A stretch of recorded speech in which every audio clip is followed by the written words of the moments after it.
अच्छा, अब आप अभी मुझे अमेरिका से एक मैसेज आया है। एहतशाम निज़ामी साहब हैं, उनका मशरकी पाकिस्तान से ताल्लुक़ रहा है। वो कहते हैं भाई 3 लाख पाकिस्तानी अब भी पड़े हुए हैं ढाका में कैंपों में। 5 से 10 लाख मारे जा चुके हैं। उनका तो कोई सुओ मोटो नहीं लेता कि उनको भी लाया जाए, उनका कोई पुरसाने हाल हो। और यहां दूसरी हर चीज पर सुओ मोटो नोटिस हो जाता है। उन पाकिस्तानियों की कोई आवाज तो सुने, कोई इस पे भी तो गौर होना चाहिए। मैं ये समझता हूं कि आपकी बात, ये मौकफ बिल्कुल ठीक है। इंसानी जान से कोई चीज जो है वो ज्यादा कीमती नहीं है।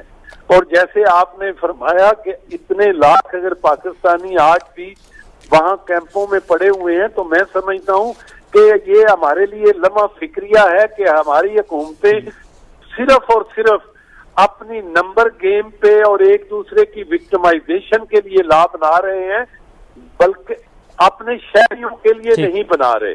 तो मैं ये समझता हूं कि हमें सबसे पहले अपना concern human right, fundamental right और मतवाजी लॉ होने चाहिए। मैंने ये भी बात की कि बात ये है कि हम उस हर कानून को चैलेंज करेंगे जो एक डिस्क्रिमिनेटरी है, जो इंसान में इंप्रूवमेंट या उसकी प्रोग्रेस के दरवाजे बंद कर देता है। बात दोस्त कहते हैं कि जी बात ये है कि मुझे दोस्त एक इंटरव्यू कहने वाले वो कह रहे थे जी आप जो बात कर रहे हैं इससे तो किसी अपोजिशन को फायदा होगा। मैंने अर्ज किया कि गुजारिश ये है कि कानून सिर्फ अपोजिशन या बरसरे इक्तदार लोगों के लिए नहीं बनाए जाते। पर्सन स्पेसिफिक लॉज जो होते हैं वो हमेशा हमेशा क्रूअल लॉज होते हैं।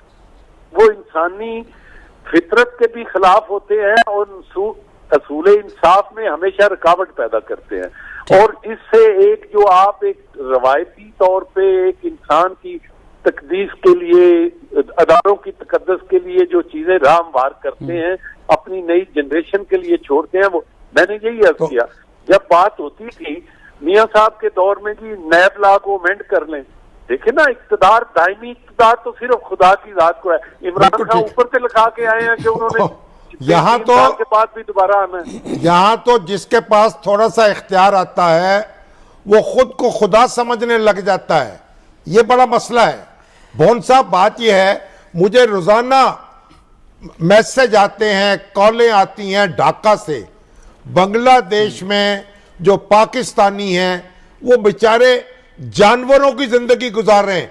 एक एक छोटे छोटे कमरे में 10-10 आदमी हैं, 100-100 बंदों के लिए एक एक गुसल खाना है, कोई पुरसाने हाल नहीं।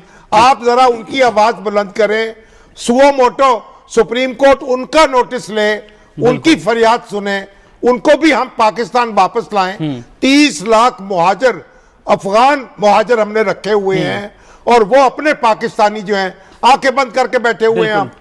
ठीक है जी।